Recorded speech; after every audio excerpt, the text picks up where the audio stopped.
오늘은 맥주 주일 예배지요. 하나님께서 성경을 통해서 명령한 그러한 명절이기도 합니다. 그래서 우리는 이 맥주절을 구약에 있는 절기지만은 우리 하나님이 그때나 지금이나 식물을 주신, 곧 우리에게 먹을거리를 주신 하나님께 감사하면서 맥주절을 지켜야 할 것입니다. 출애굽기 23장 16절에 명령합니다. 맥주절을 지키라 라고 하나님께서 명령문으로 우리에게 성경을 기록하여 주셨기 때문에 모든 하나님의 백성은 이 명령문에 순종하고 복종하는 마음으로 감사의 절기를 지켜야 할 것입니다. 맥주절을 지키라고 명령하신 것은 이는 너가 그랬어요. 너가 수고하여 밭에 뿌린 것의 첫 열매를 거두이니라 그랬어요. 첫 열매. 맥주절이 다른 말로 초실절이라는 또 이렇게 성경에 기록되어 있어요. 초실절. 첫 열매니까 초실절이죠. 왜 첫 열매라고 했나? 또 이렇게 문자적으로 보면 조금 이해가 잘 되신 분도 계시지만은 이해가 안 되시는 분이 있을 거예요. 왜 첫 열매라고 하니까 첫 보리 수확하는 것만 드리라는 것이냐? 아니지요. 이것은 1년 중 농사 중 여름의 곡식의 를 통해서 얻어지는 밀, 보리를 비롯해서 각종 모든 채소, 과일을 뜻하는 말로 여러분이 아시면 됩니다. 다시 말씀을 드리면 1년 중 농사 중 이 여름철에 이 상반기 중에서 얻어지는 재물을 식물을 하나님께 드려라 라는 말씀으로 여러분이 아시고, 두 번째는 두 번째 열매는 뭘까요? 성경에서 명령한 수장절, 추수감사 주일이 1년 농사 중 두 번째의 열매지요. 이렇게 여러분이 성경을 구분하면서 이해하시면 될 것입니다. 그래서 이런 절기를 곡식을 얻어서 우리가 식물을 먹으면서 우리의 육체가 생존하면서 살아감에 있어서 우리는 이대로 먹고 마셔야만 되느냐? 물론 우리가 수고해서 얻어지는 재물을 가지고 돈을 가지고 내가 시장이나 마트나 여러 개 가서 내가 사먹는데 하나님 앞에 감사할 필요가 뭐가 있느냐? 이렇게 생각할 수 있지요. 그렇지만 근본적인 이런 열매의 모든 총자의 씨앗을 이 땅에 하나님께서 주시지 아니했다면 여러분이 아무리 돈이 많아도 아무리 재물이 많아도 그 하나님이 주신 식물을 우리에게 주시지 않았더라면 돈이 있어도 내가 아무리 천근만금을 내 집안에 쌓아놨어도 아무런 값어치가 없을 것이고 나는 금방 얼마 며칠 못 가서 죽게 될 것입니다. 그러므로 하나님께서는 이러한 인류가 깨닫기를 원하시면서 이런 절기를 맞이하면은 너희는 내 앞에 나와서 성전에 와서 하나님께 예물을 드리고 감사하고 기뻐하라고 했습니다. 이는 신명기 16장 9절로 11절의 말씀을 소개합니다. 그럼 이 맥주절은 무엇이냐? 다른 말로 칠칠절입니다. 칠칠절 내지는 초실절이라고 이렇게 성경에서는 소개합니다. 우리는 그냥 맥주절만 하지만 맥주절을 더 구체적으로 말할 것 같으면 칠칠절입니다. 칠칠절. 왜 칠칠절이냐? 7주를 세지니 그랬어요. 7주를 세지니 곡식의 낫을 대는 첫날부터 이 밀보리를 했는데 낫을 대는 첫날부터 7주를 세어라. 그러니까 77은 49. 50일에 가까운 날수입니다. 77은 49일에 이 맥주절을 지켜라. 77절을 지켜라. 이 의미를 여러분이 알아야 돼요. 곡식, 밀이나 보리나 낫을 대는 첫날부터 77은 49 그날에 맥주절 77절을 지키라. 너희 하나님 여호와께서 77절을 명령한 77절을 지키되 그랬어요. 77절을 지키되 너희 하나님 여호와께서 복을 주신 대로 77절 맥주절을 지키되 너희에게 복을 주신 대로 너희의 힘을 다하여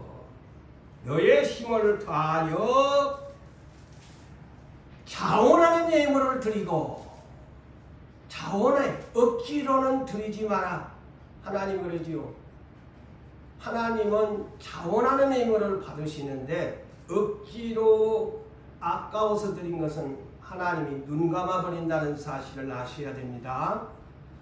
감사의 예물은 억지로 그냥 마지못해가지고 아까워가지고 발발발발 떨고 그냥 억지로 그런 사람 내지 마라. 하나님은 즐겨내는 자를 원합니다. 그게 감사거든요. 억지로 내는 것은 감사가 아니다는 사실을 여러분 자신들이 잘 알 거 아닙니까? 감사라는 것은 적든지 많든지 내 형편에 맞게 감사한 마음으로 드려야지. 이것 갖고 내가 살아야 되는데 너무 아까운데 내가 이거 어떻게 번 돈인데 하면은 하나님도 갖고 오지마 얘 아무개야. 차라리 네 먹고 살아. 내가 너한테 억지로 뺏고 싶겠니? 네가 그냥 드리고 싶지 않으면 드리지 마. 하나님의 마음을 이번에 성령님이 말씀을 했잖아요. 내가 거지도 아니고 내가 너한테 억지로 내라. 감사란 것은 그렇게 하는 것이 아니고 자원하는 마음으로 드려야지. 그래야 받는 사람도 기쁜데 인상을 찌푸리고 와가지고 속에는 그냥 아까워가지고 한 사람이 하나님은 그 안에 성령님 블랙박스가 계시는데 블랙박스가 다 찍고 앉았는데 아까워가지고 발발발발발발 떨고 갖고 오지 마.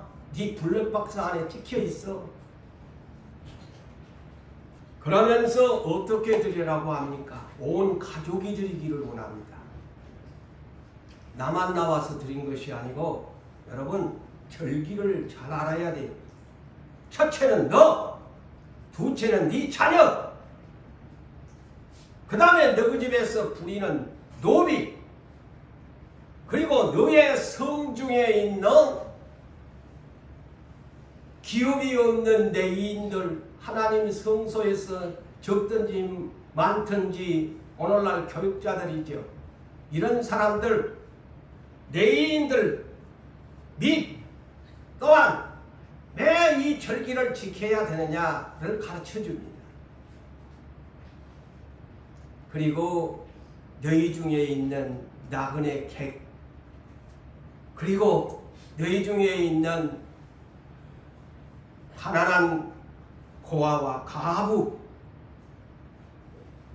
모두가 하나님의 이름을 두신 여호와 두신 곳이 어디예요? 택하신 곳이 어디예요? 성전이지. 성전으로 와서 드리라. 집에서 그냥 오늘날 온라인이 그냥 코로나 이후에 집에서 그냥 오늘날 온라인 예배 드리면서 하나님 앞에 예배 드렸다고. 성경에 어디가 그런 데가 어디 있어요? 구약이나 신약이나 하나님 전으로 올라와서 예배 드리라고 하지. 초대교회도 날마다 모였다고 했잖아요. 하나님이 택하신 오늘날 예배당에 올라와서 맥주절 지키라고 그랬지. 집구석에 앉아가지고 TV 뭐 기독교 TV 틀어놓고 예배 드린다고 하나님 받으실 것 같아? 게을러 터져가지고 자기 편리주의로 살아가는 사람 하나님 눈 감으시어. 오늘날 시대가 참 희한하게 편한 세상으로 예수 믿고 그런다고 천국 간다고 참 착각하면서 성경에 빗나간 도를 믿으면서 살아가는 시대가 지금, 그러면서도 자기는 크리스찬이라고 하거든. 그러면서 성전에 올라와서 즐거워할지어다. 인상 찌푸리지 말고 맥주제를 지키면서 세상 근심 걱정은 이 한 시간만이라도, 이 전에 올라오는 이 순간만이라도 다 잊어버리고 즐거운 마음으로 드리라. 한마디로 영어로 페스티벌 하게 드리라. 축제의 기분으로 드리라. 응?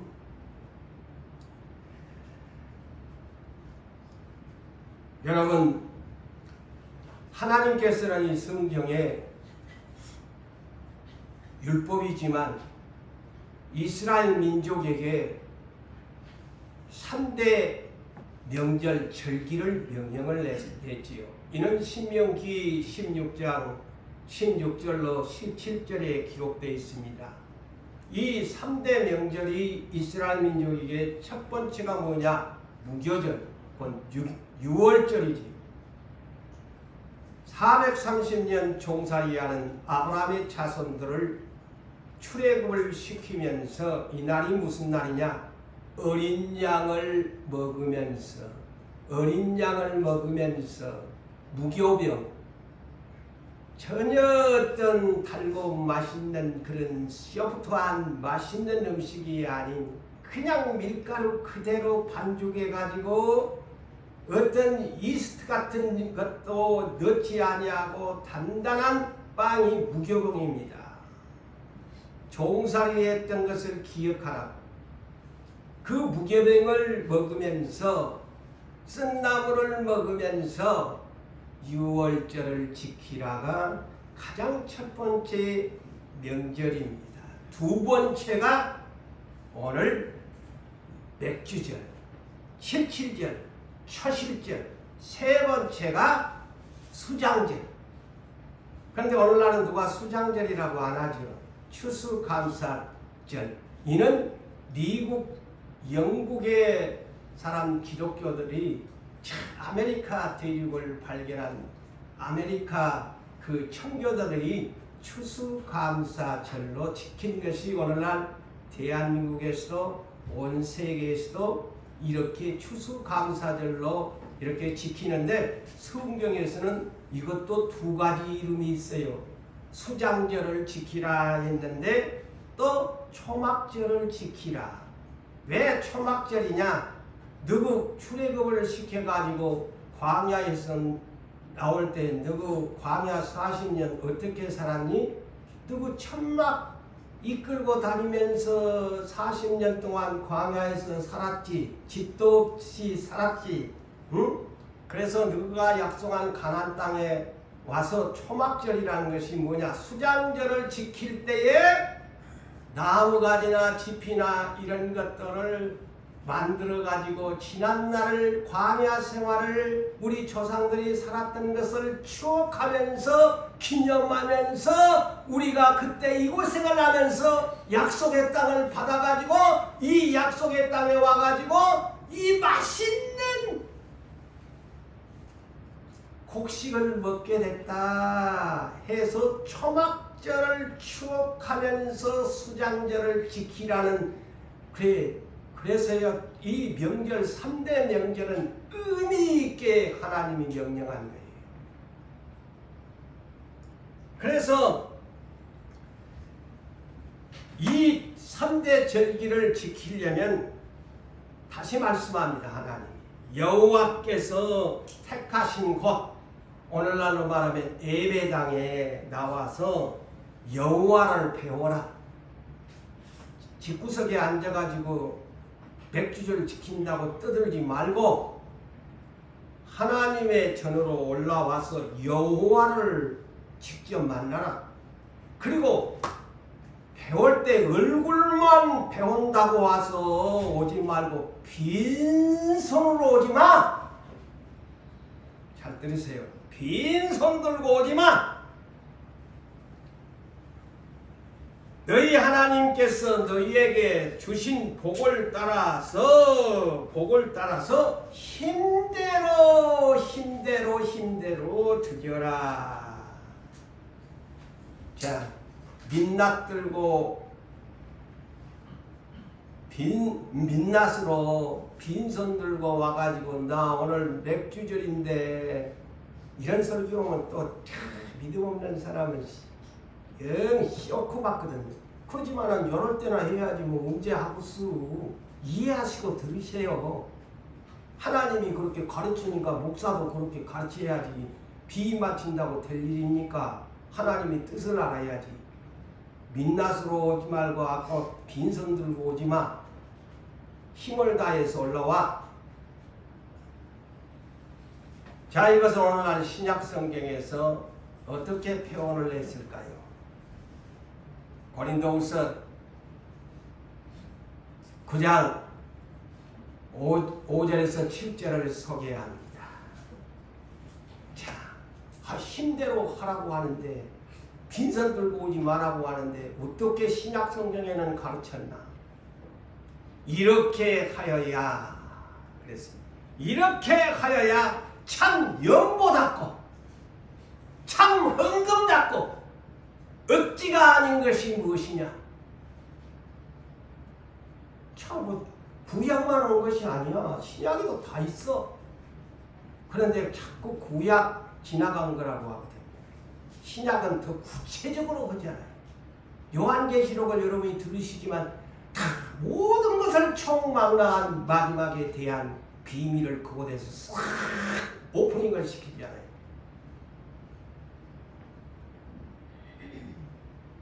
이것이 곧, 자, 잘 들으세요. 이것이 곧 이렇게 하여야 하는 것이 참 연보다운데 이것이 무엇이냐? 적게 심는 자는 적게 거두고 많이 심는 자는 많이 거둔다 하는 말이로다. 아니, 이 말이 또 뭔 말이야? 응? 그런데 그 뒤에 이렇게 말씀합니다. 자, 네가 하나님 앞에 나올 때 헌금을 요구하니, 연부를 요구하니 네 마음에 먼저 작정을 해라. 정해라. 그리고 억지로 하지 마라.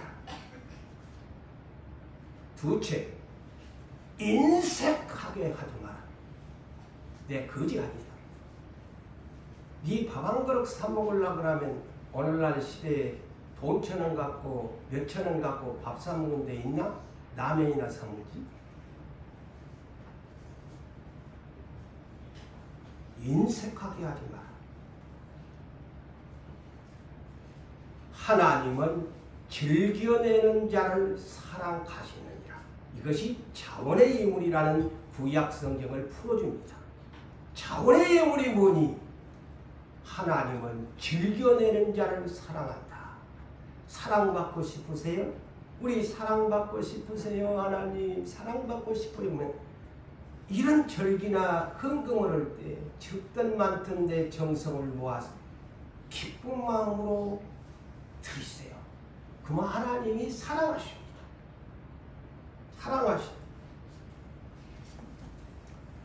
적게 심는 자 적게 거두고 많이 심는 자 많이 거둔다는 말이 무슨 말씀일까요?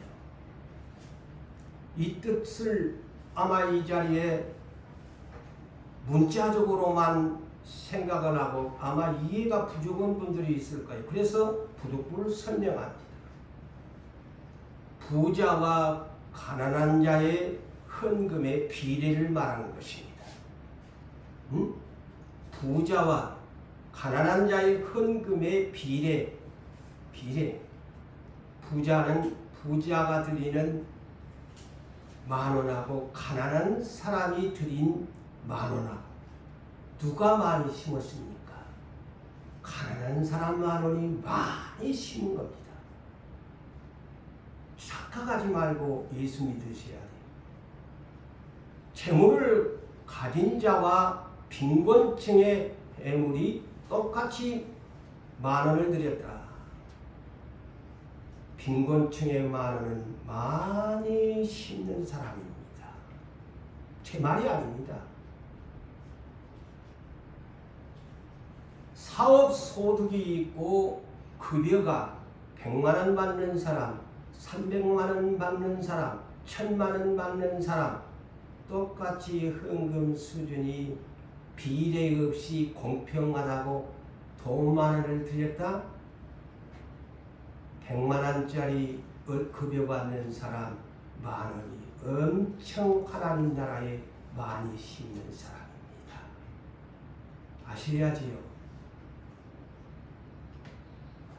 내가 집이 있고 교회를 받고 형편이 나은 사람은 수준을 이 헌금의 비례의 수준을 바꿔야 됩니다. 내가 이때나 지금 얘기를 합니다. 당신이 하나님 앞에 많이 심고 싶다면, 적게 심고 싶다면 여러분의 자유입니다. 그렇지만은 이것은 성경에서 말하는 비례의 기준치를 벗어나면 안 돼요. 예? 이는 제 말입니까? 누가복음 21장 1절로 4절에 주님이 어느 날 예루살렘 성전에 와서 부자의 헌금 넣는 것을 보시고 가난한 자의 헌금 넣는 것을 보시고 그랬어요. 성경에 보시고 그랬어요. 그리고 평가를 했습니다. 부자는 형편이 풍족한 중에서 내었던 것인데 한 가부를 칭찬합니다.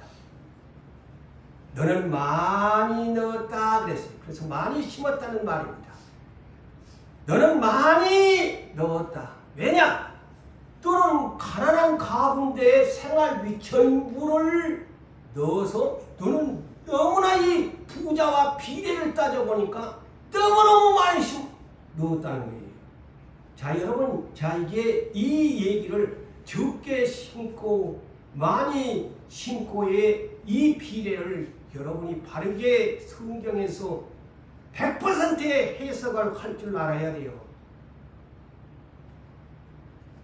그런데 급여를 많이 받은 사람이나 직권이만 받은 사람이나 교회에 나오면 수준이 똑같이는 그만 가난한 직권이만한 월급을 받은 사람은 하나님 나라에 엄청 많이 심는 사람이야.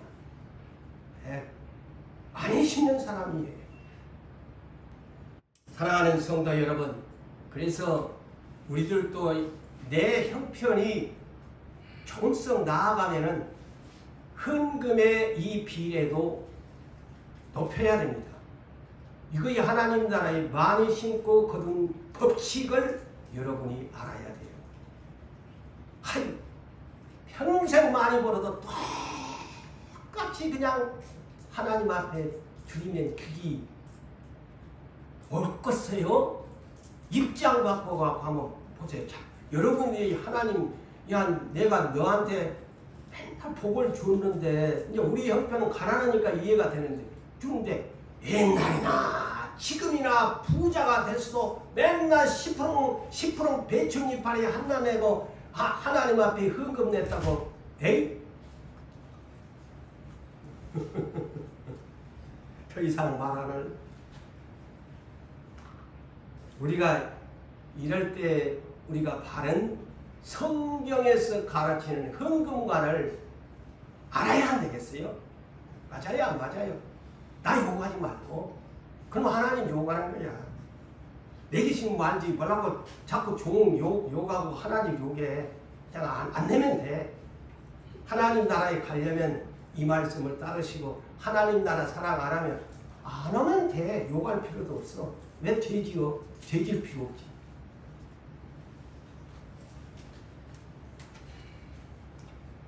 참 그래서 저 역시도 이런 누가복음 21장에 하니까 저도 참 우리 주님이 볼 때 너 생활비 전부 안 냈잖아. 재훈 목사야, 우리 마누라가 처가 있지만 네 생활비 전부 안 냈잖아. 나도 할 말이 없어. 나도 예수님의 평가 절하밖에 안 돼. 그렇다면 더 이상 불평하지 말고 그냥 믿음대로 드리시면 됩니다. 맥주절, 칠칠절, 이는 구약시대의 식물의 열매를 드리는 날인데 또 한 가지 비밀을 말해주죠. 오순절을 하시나요? 사도행전 2장 1절 이하에 오순절 날이 이르매, 이 오순절이 50일째야. 구약의 맥주절과 동일 유사한 사건입니다. 이것 정도는 성경의 비밀을 알고 살아야 됩니다. 맥주절 7칠은 49, 7주를 세알려가지고 근 하루 빠진 49일 50일인데 오순절이 느닷없이 성경에 사도행전 2장 1절에가 기록되어 있단 말이죠. 오순절이 50일 날이라는 말이에요. 에? 오순절 날이 이름에 다같이, 누가 다같이? 120사람이 사도들과 비롯해서 예수님의 가족들 비롯해서 120사람이 마가 요한의 다락방에 50일째 되는 날, 이 말입니다. 50일째 되는 날 마가 요한의 다락방에 120명에게 호련히 하늘로부터 급하고 강한 바람 소리가 나면서 120사람이 모인 그들이 앉아있는 가운데 마치 불에 혀가 갈라지는 것 같이 120사람들에게 보여 각 사람 위에 하나씩 120사람 한 사람씩 다 성령의 충만함을 받았더라. 그래서 다른 언어들로 말하기를 시작했더라. 50일째 되는 날, 이서 오순절이에요. 5자에다가 10자에 그 10순자잖아요. 그래서 오순절이에요. 응? 자, 그래서 구약의 맥주절이 처음 익은 열매, 첫 열매 그랬죠. 맥주절과 이 오순절은 아주 유사하게 의미가 있는 날로 여러분이 이해하셔야 돼요.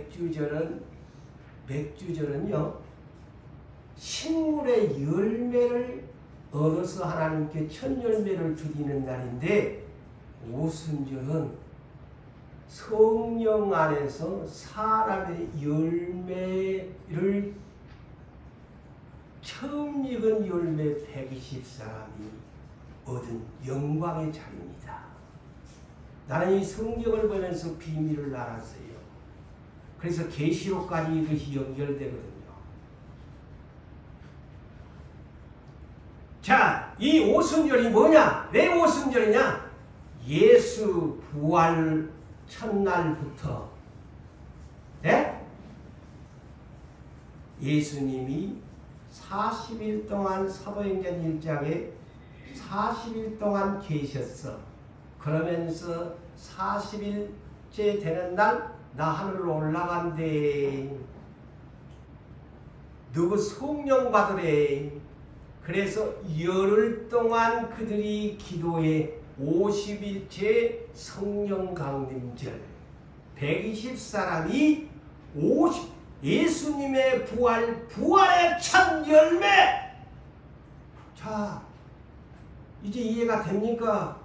예수님이 부활의 첫 열매로부터 50일째 되는 날 120사람에게 초대교회에 예수가 남긴 처음 복음의 익은 열매 120사람에게 성령 강림이 임했습니다. 이날이 오순절, 사람의 열매를 남겼다는 겁니다.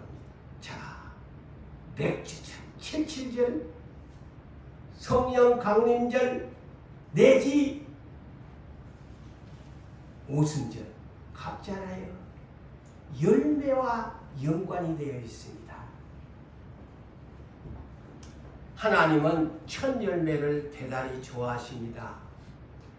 잠언서 3장 9절과 10절에도 보면 너희의 재물과, 첫째, 너희의 재물과 너희 소산물의 처음 익은 열매로 나를 공경하라.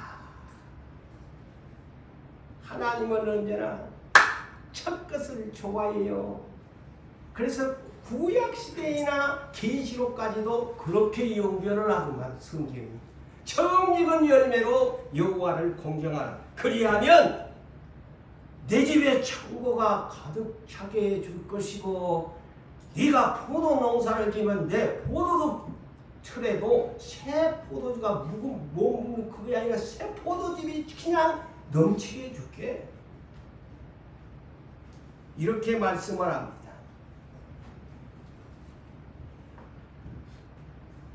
자, 여러분, 계시록 14장, 앞으로 제가 이제 몇 달 뒤에는 그 단계까지 가겠습니다만, 계시록 14장에서 1절로 5절에 저 천상에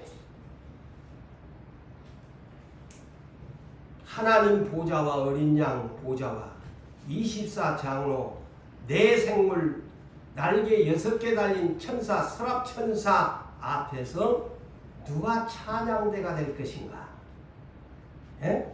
누가 찬양대가 될 것인가? 새 노래를 부를 자가 누군가? 처음 익은 열매들로 찬양대를 하리라. 이들은 곧 이스라엘 집 12지파에서 12,000명씩 차출을 해서 14만 4천 명이 처음 익은 열매로 하나님 보좌 앞에서 찬양대가 되리라. 제가 쉽게 풀어주는 겁니다. 아무나 찬양대 천상에 가서도 안 하더만요. 처음 익은 열매만 골라서 하나님이 하는 거예요. 하나님은 언제나 나는 처음 것 좋아한대. 나 첫 것 좋아한대. 그래서 이스라엘을 내가 선택한 거야. 그래서 성경을 준 거야. 그래서 이 처음 익은 열매 무엇인가 나중에 이제 계시록 14장에서 만나봅시다. 처음 익은 열매들이 누군가.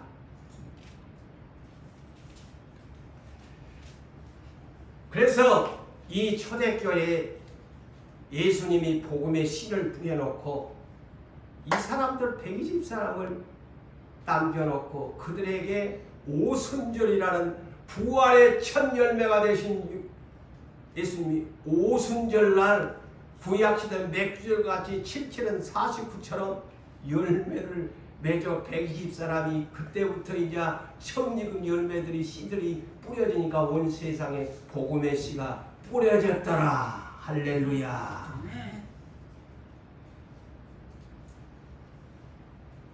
우리 그리스도인들을 밭은 하나님의 밭입니다. 열매를 얻으려면 밭이 있어야지. 남자 여자가 있어야. 남자는 씨고 뭐 세상에서 흔히 말할 때 남자는 씨고 여자는 밭이라고 하지요. 옛날 사람들이. 모든 것이 밭이 있어야 또 밭이 있으면 씨가 있지. 맞아요 안 맞아요? 밥만 있으면 뭐돼. 씨가 없으면 농사 못 짓지. 씨가 있어도 밭이 없으면 농사 못 짓지. 그런데 고린도전서 3장 9절에 우리 그리스찬들은 하나님의 밭이 돼.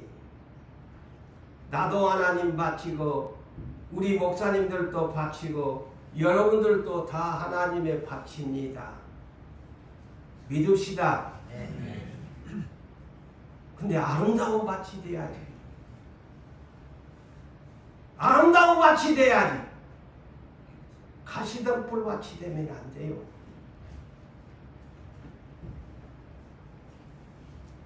오늘 본문을 볼까요?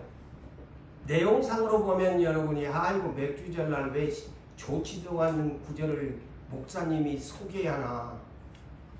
아니 이거 14절까지 보니까 아니 절기날 기분 좋은 말씀도 많고 많은데 하필이면은 아니 9절에서 14절을 보니까 듣기에 영 거북스럽고 마음에 와닿지도 않는 여인들아 하면서 막 저주 내리는 그런 말씀을 기록하니까 영 아까 아마 여러분들이 말씀 우리 목사님이 예배 인도하실 때 이거 귀절 다 무시 몇 귀절인데 무시 슬픈 내용이고 뭐 망한다는 소리고 왜 이런 본문을 선택했지. 아마 깊이가 없는 분들은 아마 그렇게 생각했을 것 같아.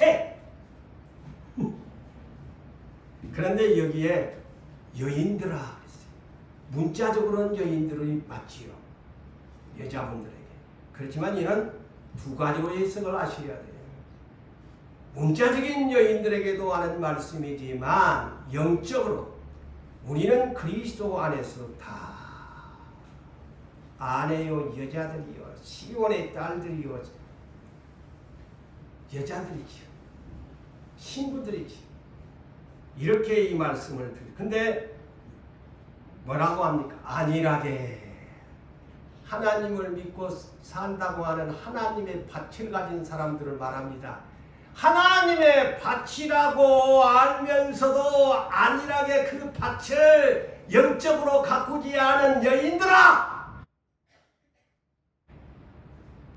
네가 하나님의 밭이라며 아멘 해놓고 왜 네 밭은 그 모양이냐? 안일하게 김도 안 매주고 씨도 안 뿌리고 말씀도 안 뿌리고 안일하게 사고 염려도 없이 없는 여인들하고 두 번씩 강조를 하잖아요. 메시지가. 누구들은 분명히 하나님의 밭이면 여기 그러죠. 좋은 밭인데 하나님의 밭이면 좋은 밭으로 인하여 누구는 하나님의 밭이라고 하니까 좋은 밭 아니냐. 상토다 상토 옥토다. 그런데 내가 너희들에게 너희 마음밭 좋은 마음밭을 주었는데 망치게 될 날이 올 날이 있다. 망친 날이 온다. 포도 농사도 가슴치게 될 날이 온다. 너 하나님의 밭농사 지는 자들아. 응?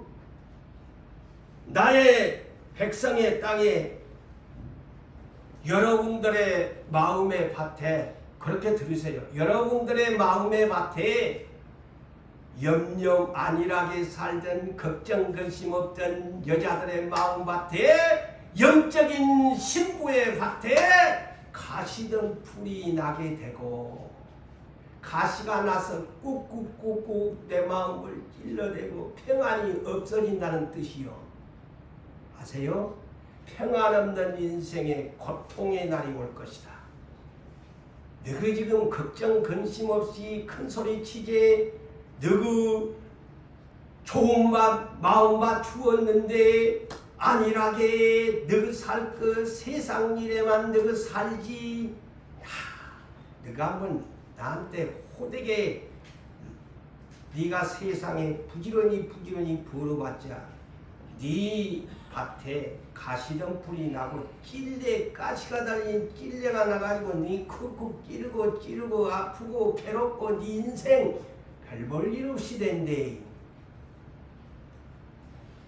응? 그러면서 네가 지금은 정신 못 차려서 기쁨이 넘친 것 같고 내 인생이 잘 풀어진 것 같고 그러지만은 네가 하나님의 밭, 내 밭을 네가 성령님을 주어가지고 성령의 밭으로 가꾸라고 왔는데 온갖 더러운 죄악의 밭으로 네가 만들다니 네가 너의 웃음이 흥겨운 소리가 그쳐지고 가슴을 치는 날이 올 것이다. 이거 예언이 성취되지요. 그래서 그들이 예수님을 죽여버렸죠. 메마른 심령으로 메시아가 왔는데 예수님을 찔러 죽였잖아요. 그런데 예수님이 다시 15절이 답이에요. 이 예언서의 비밀이 15절 마침내 너희들이 그렇게 이스라엘 민족이 선택해 주었지만 하나님의 밭들이 썩어 자빠져가지고 가시던 불 찔레가 나는 밭으로 살더니만 너희 예수님이 대신 십자가의 구속을 해서 너희의 밭을 다시 새롭게 개간시켜 주었다. 그래서 15절에 마침내 그 소리입니다. 이 구약의 예언서의 비밀이 마침내 위에서부터 하늘로부터 성령을 너희에게 부어주어서 보세요. 예수님이 부활하시고 나니까 오순절날 성령이 강림했습니다. 그래서 다시 하나님의 자녀들의 마음을 하나님의 좋은 마음밭으로 바꿔주었습니다. 할렐루야. 오늘 본문이 그 예언서의 비밀입니다. 성령을 다시 부어주었다. 그래서 120 처음 익은 열매로부터 시작해가지고 온 지구촌에 나의 이름을 부르는 자들에게는 마침내 하늘 위로부터 성령을 부어주어서 광야의 항우리 같은 그런 땅이 아름다운 밭이 되고 아름다운 숲으로 여기게 된다 그랬습니다. 그래서 오늘 제가 아름다운 밭과 숲이라고 그랬지.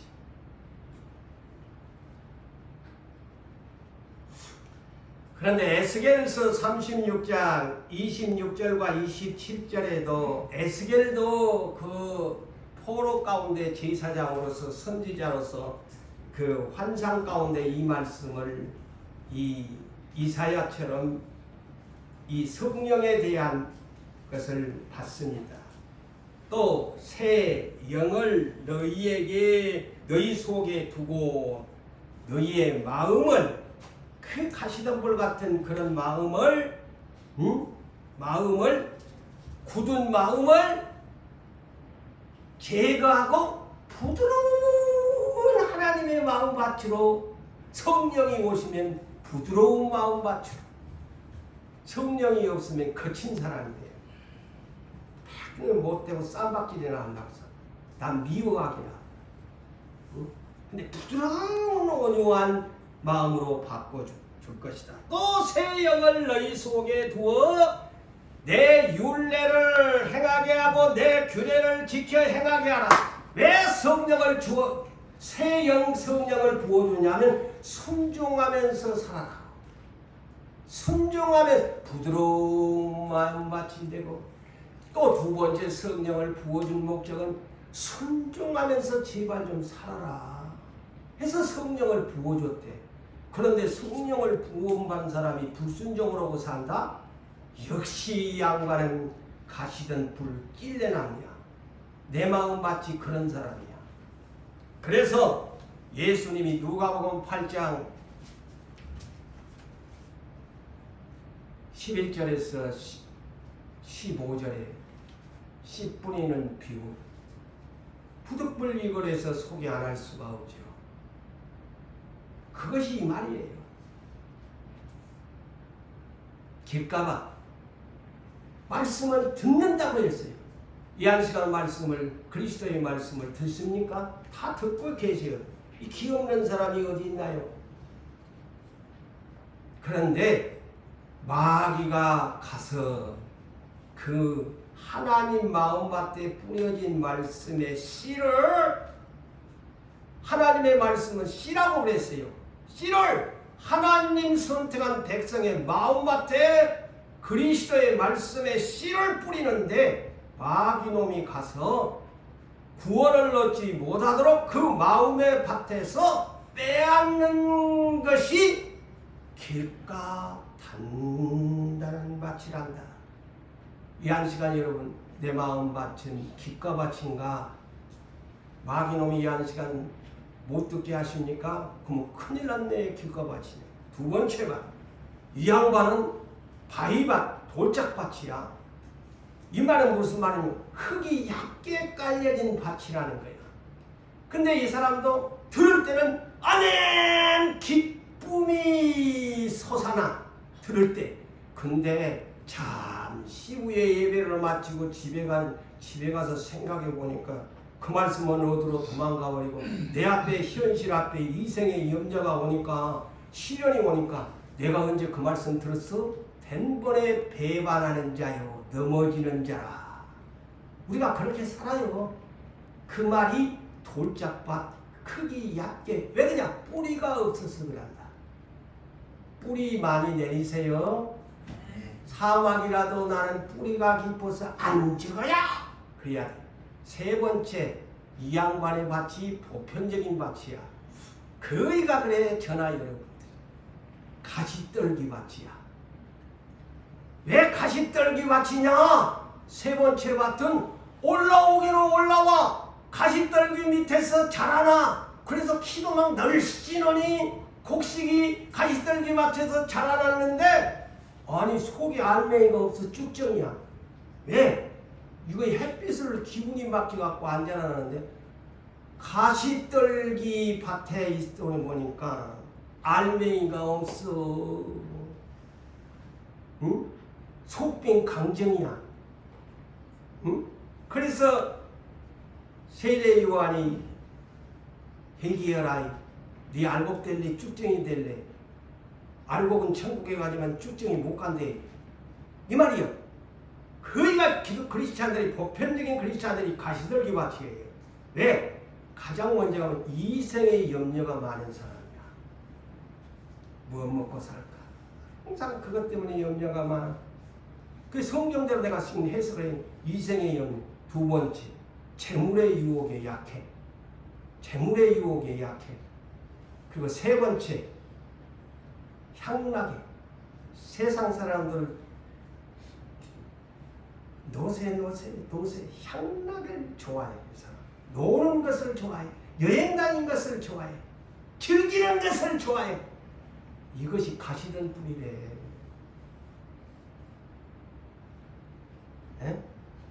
그 다음에 이제 마지막. 다 그런데 이 새 길가밭이나 돌짝밭이나 가시던 뿔은 열매가 없어. 열매가 없어. 그러니 열매 없는 자는 천국에 못 가. 여러분이 확실하게 구원가를 열매 없는 사람 천국에 못 갑니다. 마지막 네 번째가 바로 오늘 아름다운 밭이에요. 누가복음 8장 15절 그대로 착하고 좋은 마음 밭이라고 합니다. 착하고 좋은 마음 밭. 이 말이야. 아름다운 밭이야. 왜? 이 씨를 받았을 때에 듣고 내 마음에 심는다. 두째, 지킨다. 셋째, 기다린다. 인내함으로 참으면서 주님이 주실 때까지 인내로 결실하는 밭이 하나님의 밭, 아름다운 밭이다. 할렐루야. 우리는 모두가 이 자리에 있는 여러분들은 하나님의 밭인데 아름다운 밭이야. 내 마음 밭은 이 아름다운 밭은 착하고 좋은 마음 밭이야. 결실하는 밭이야. 그러면 아름다운 밭이 이어고대 숲이 된다고 했잖아요. 아름다운 밭이 되며 아름다운 숲으로 여기게 되리라. 이 말이 뭘까? 밭이 숲이 되면은 문자적으로 보면 어머나 밭이 숲이 되면 안 되지. 그 가시덤불이나 똑같은 거 아니야? 여러분이 역적인 깊이를 모르면 이해를 못해. 왜 숲이라고 했을까? 저는 한 가지 영감을 하나님이 주어서 마태복음 13장 31절에서 32절에 하나님이 숲이 도대체 이게 뭔 말인데 이게 이렇게 문자적으로 써놨어요. 겨자씨 비유를 저에게 주었습니다.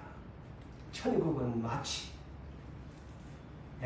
눈에 보일까 말까, 눈에 보일까 말까. 나 같은 사람은 안 보여. 겨자씨가 시력이 안 좋은 거. 근데 여러분 시력 좋은 건 보일까 말까 하는 작은 겨자씨 하나를 자기 밭에 뿌린 자와 같다. 그런데 이 보일까 말까 하는 적은 것이 어머나 밭에서 자랐는데 3m 내지는 6m가 되는 큰 나무로 커서 공중에 새가 와서 숲처럼 깃들게 되느니라. 할렐루야. 그래, 이 말이 뭘까요? 우리의 지극히 작은 여러분들이, 겨자씨 같은 여러분들이, 천국의 백성들이 하나 겨자씨 하나니 이렇게 하나님 마음밭에 심어져 가지고 이렇다하게 성장을 하면은 고재온 나무, 겨자씨 나무가 컸지요. 정정호 목사님, 우리 고재온 목사님, 여러분들 한 그루가 서니 교회가 숲이 되리라. 할렐루야. 그런 얘기야. 숲은 사람을 힐링합니다. 모두에게 평안과 그늘과 안식을 줍니다. 이 여름철날 저 숲이 많은 곳 가면 힐링됩니다. 마찬가지로 우리가 작은 겨자씨 같은 우리의 인생, 하나님의 마음의 밭에 하나님의 말씀의 씨를 거룩하게 착하게 마음밭에 듣고 지키고 인내로 겨자씨 나무가 자라남과 같이 자라나면 모든 사람이 깃들고 쉬고 나로 인하여 예수의 영광을 돌리며 결국에는 저 새 하늘 새 땅에 가면 생명나무이신 예수 하나님과 어린 양의 보좌 앞에서 흘러나오는 생명수의 강물에 생명나무의 숲에 12가지의 열매를 우리가 안식하면서 따먹으면서 그 잎사귀의 생명나무의 숲에서 이룬 그 잎사귀가 만국을 힐링시키는 놀라운 축복이 우리에게 미래로 약속되어 있다는 이 비밀을 여러분이 이해하시기 바랍니다. 그러므로 말씀을 맺습니다. 우리는 하나님의 와 비록 아까 우리가 복음성을 불렀지요. 나 가진 재물 없으나 지식 없으나 남들적인 가진 건강 없으나 그렇지만 나는 하나님의 말씀, 남들이 듣지 못한 하나님의 말씀 들었고 나는 하나님 도왔다.